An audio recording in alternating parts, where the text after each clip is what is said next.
hoy entonces vamos a tratar sobre inducción electromagnética. Ya hemos estado observando en temas anteriores qué es el electromagnetismo y todas las aplicaciones al respecto. ¿Okay? Entonces el día de hoy vamos a continuar con estos temas interesantes, ¿no? Y bastante aplicativos, bastante prácticos, porque en la industria de estos días se aplica bastante todo lo que es inducción. Tenemos factores de inducción, tenemos aquí en los fluorescentes, en la parte superior, hay una cajita donde si es que está deteriorada, malograda, el fluorescente simplemente no funciona. Esa cajita se llama transformador. Si nosotros tenemos pues alguna máquina aquí en el Perú y la encendemos, nosotros sabemos de que tenemos un voltaje de 220, sin embargo en Estados Unidos tienen un voltaje de 110 voltios. Entonces, cuando las máquinas vienen acá, esas máquinas van a tener un problema, que el voltaje de diseño es diferente al nuestro. Entonces van a necesitar unas maquinitas llamadas transformadores para poder realizar esa transformación. ¿Ok? Entonces, todo eso está relacionado, ¿no?, con la inducción electromagnética. Entonces, el día de hoy vamos a hacer una breve mención sobre este tema. La inducción electromagnética, como su mismo nombre lo dice, es aquella que va a generarme corriente eléctrica inducida a través de un campo magnético. Aquí tengo un pequeño imán, un pequeño conductor.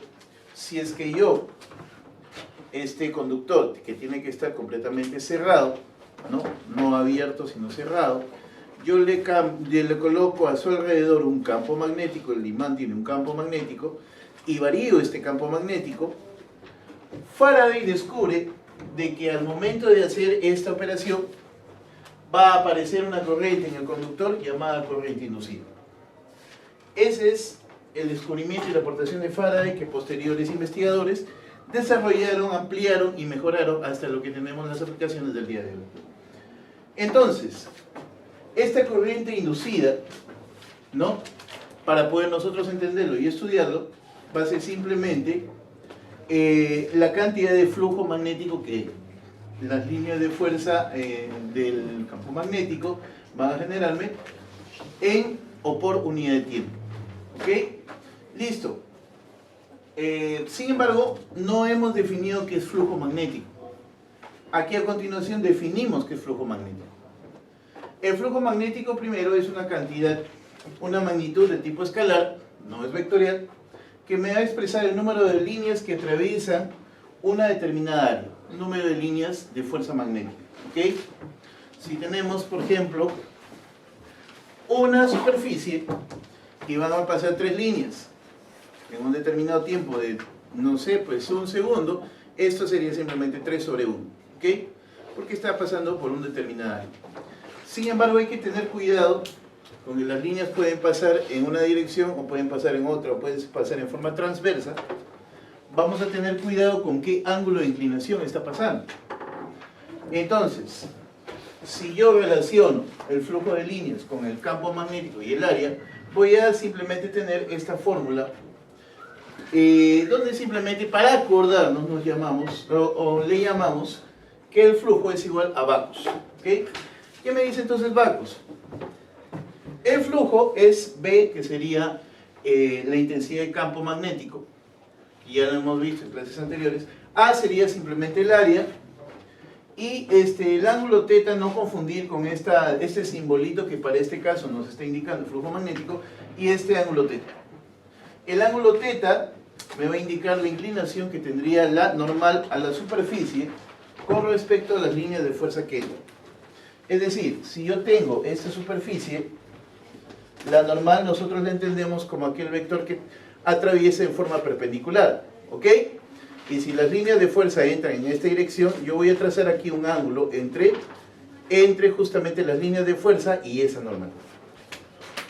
Bien, entonces ya teniendo cuidado de que esto es inducción magnética área y el ángulo θ es simplemente el ángulo entre la normal y el flujo de líneas de fuerza, entonces vamos a recordar lo que ya hemos visto anteriormente, que la inducción magnética es una magnitud, ¿no?, cuya unidad en el sistema internacional, Tesla.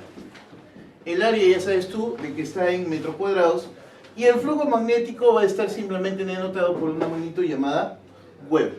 ¿Ok? Entonces, teniendo ya esto, recordamos un poco lo que hemos estado viendo desde el tema 1, ¿no? Sobre lo que son corrientes eléctricas, ¿no? Tenemos las corrientes de las baterías, de las pilas, ¿no? De los circuitos que tienen un polo positivo y un polo negativo, y a eso le llamábamos corriente continua. Pero sin embargo, la corriente que pasa aquí, la corriente de los cables conductores que están alrededor de nuestras casas, si nosotros conectamos o tratamos de buscar una polaridad, no van a tener esa polaridad. Esa polaridad es fluctuante. ¿Qué pasa si yo agarro y conecto un determinado enchufe, ¿no? Un determinado enchufe en una posición, ¿no? Si tú te has dado cuenta, ese enchufe tiene dos bornes. Si yo lo conecto así o si lo conecto de la otra manera, no va a pasar absolutamente nada porque la polaridad no está definida. ¿Ok? No tiene una polaridad. Sin embargo, en una pila o batería hay un positivo y un negativo. ¿Por qué?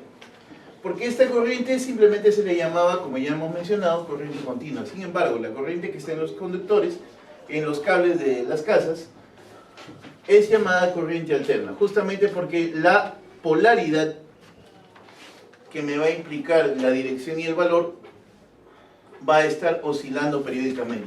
Entonces, corriente alterna es aquella corriente, ¿no?, que tenemos nosotros en casa que va a oscilar. Bien, aquí mencionamos simplemente de que la fuerza electromotriz, ¿no?, es una sinoidal igual que la intensidad de corriente, y nosotros, de un modo muy similar a la ley de Ohm, podemos aplicar con los valores picos lo que está ahí señalado. Bien, no vamos a introducirnos mucho en lo que es corriente alterna, es un tema bastante amplio y bastante importante en la tecnología de hoy. Todas las industrias nos movemos básicamente con corriente alterna y de ahí intentamos de pasarlo a corriente continua o viceversa, pero el mayor uso que se da por la eficiencia y por la pérdida de calor y pérdida de la misma corriente, ¿no?, por histiéresis y otros más efectos, justamente es más viable transportar corriente alterna que corriente continua. Y eso hace de que, y aparte de que los conductores deberían ser fijos y tendríamos problemas si es que conectamos de una manera o de otra, entonces es más factible utilizar la corriente alterna que usar la corriente continua. Sin embargo, hay veces necesitamos como más eficiente la continua que la alterna, y ahí es donde entra la ingeniería para cambiar de un lado hacia el otro y de la corriente alterna a regresar a la corriente continua. ¿Ok? Este tema entonces es bastante importante en la tecnología de hoy.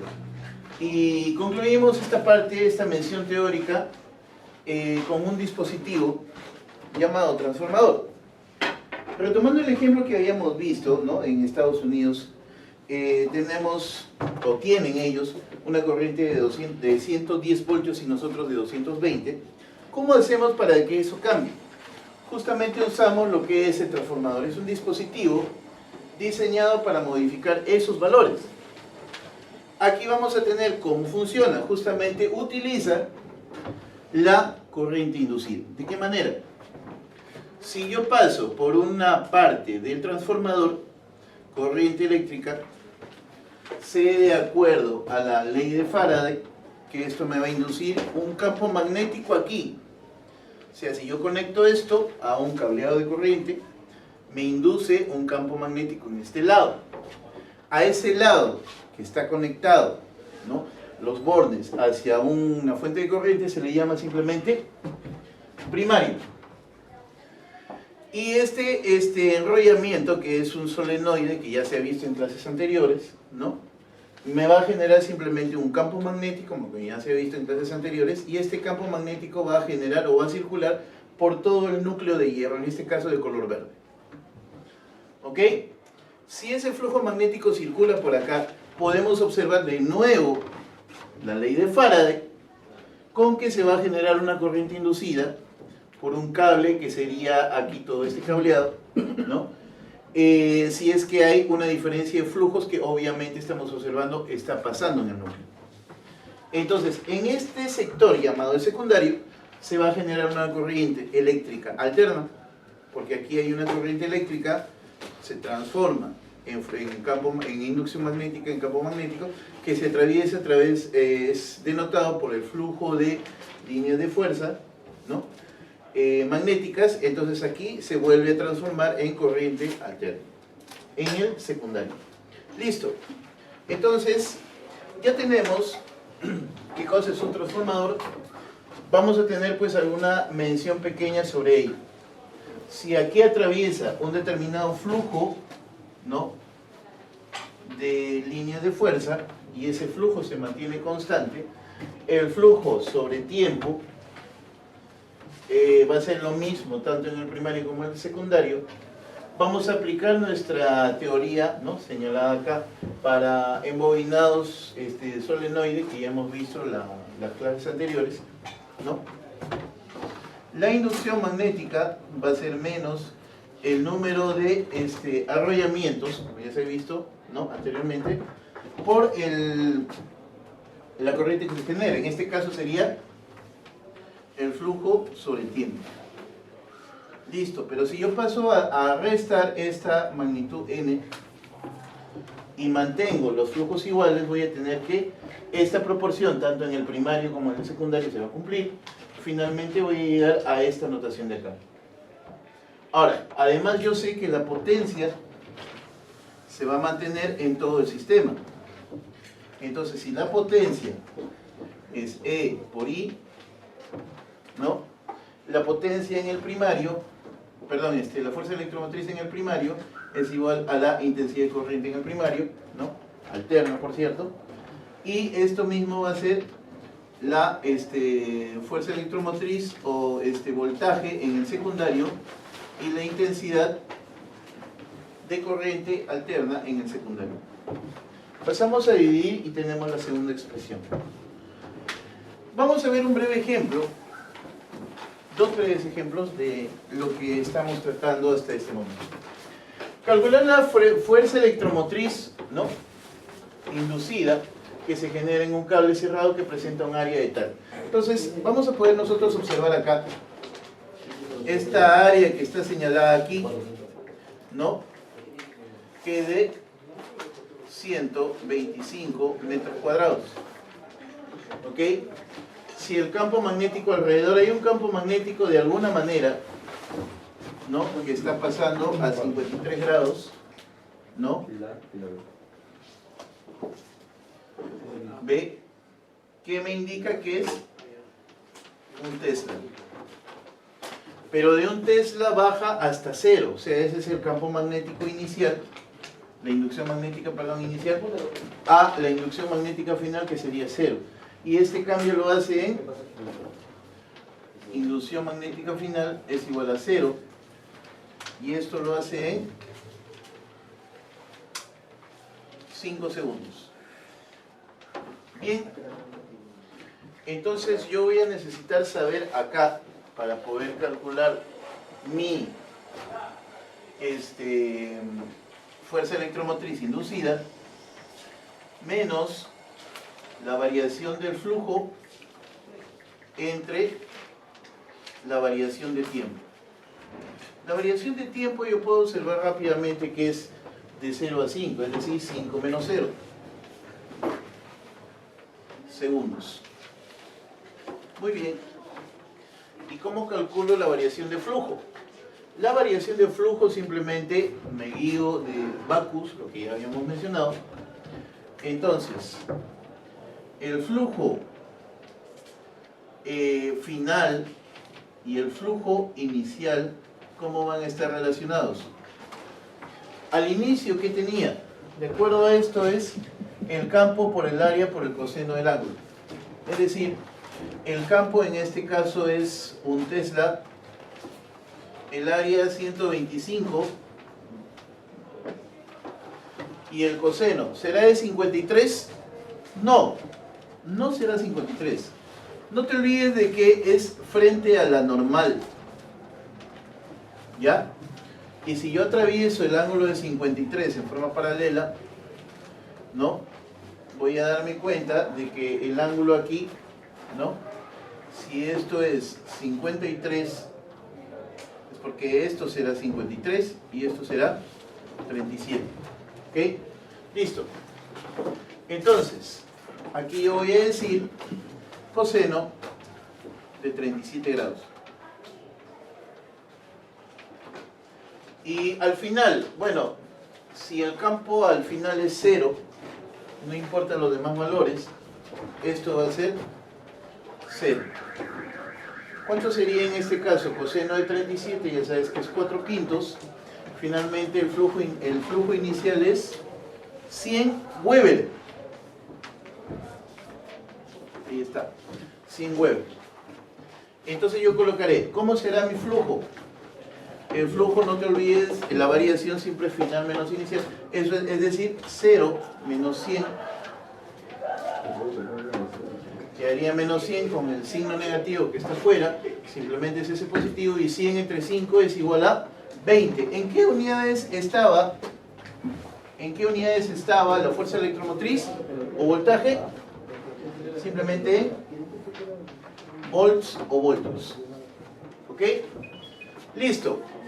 Para concluir entonces el día de hoy, pregunta número 2. Tenemos un transformador de 500 watts. Allá, aquí yo voy a tener un transformador de 500 watts. 500 watts. Excelente. Me dicen además que en el primario tengo 100 vueltas. Número de vueltas en el primario.